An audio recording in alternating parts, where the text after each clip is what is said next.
Good afternoon, everyone, and thank you for joining me, guys. If you've not done so already, can you please give this a like and a subscribe? It really helps me out when you do this. So it looks like that the French troops are going to be the first into Ukraine. For those people who've been watching the channel a while, I predicted this last month or something. I'll put the link to that video in the bio to this. I don't know how to link them into the video as we're talking. But basically in that video, I went forwards and I talked about how NATO troops, the inevitability of when they're going to enter Ukraine. I even gave you a date for that.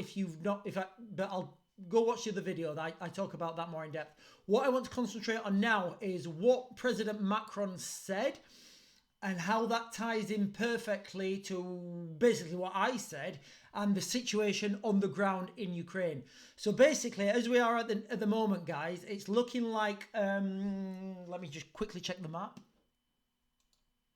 Yeah, it's looking like Kramatorsk is going to get circled and cut off and sieged. And then the Russians are going to form a pincer movement.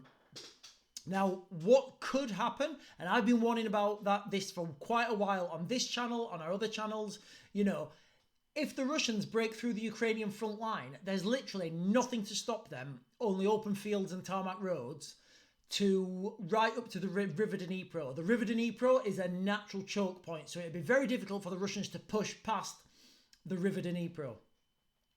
Now, the French president, he's come out and he said, well, he was asked basically if he still stands by his, by his position on sending French troops into Ukraine. Now, Macron said basically what I've just said. He said, if the Russians push through and the Ukrainians ask them, then of course it would be something that's considered. Now, if the Russians push through, which again, it's looking highly likely at the moment that the Russians are going to push through. Remember, none of these weapons that the Americans have said are going to be there, none of them have managed to get to the front line yet. So the Russians are pushing hard to gain that ground. So the likelihood is the Russians are going to push through. So let's just take that as, it could happen, and I think it will. Will the Ukrainians ask the French for assistance? Bear in mind, the French have already said they're going to give the assistance, so we can say that's pretty much a given as well. Now, if those two things happen, the inevitability is there. So all we need to look for now is the Russians pushing through. I spoke to my friend in Kiev early on today, actually, and he said the situation's really, really bad. The Russians, the tactics that they're using at the moment, they're using kamikaze drones or what they call them, glide munitions. So they're gliding munitions into positions, they're bombarding them, then they're using mortars, and then the Russian guys are probably Spetsnaz, really fast, doing a lightning movement. They're going up on dirt bikes, on quads, throwing grenades into the trenches, and they're having a really good success rate like that. So it's looking highly likely, guys, that Kramatorsk could get encircled. And if that happens, it's just going to be cut off and then the Russians could put through. That's the reality of the situation on the ground as of today. Remember, keep watching the news, all right? Keep watching these media reports, because what will happen next, again, it's already out there for us all to see. If the Russians break through, the French are going to move into Ukraine. It's inevitable. It's official.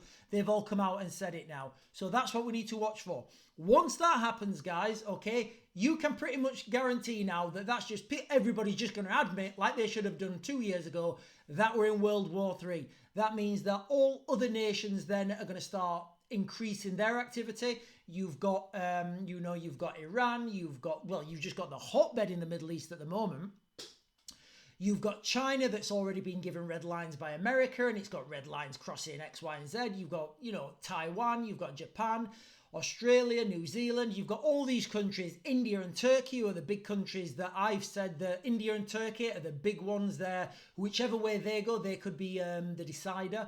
And guys, we are living in an absolute hotbed at the moment. President Macron has just basically said, when the Russians push through, we're sending French troops in. Guys, tell me what you think in the comments. Do you think I'm wrong? Go check out the video I did about NATO troops entering Ukraine. I told you this was going to happen months ago. Guys, remember, give me a like and a follow and share me on your socials. Thank you.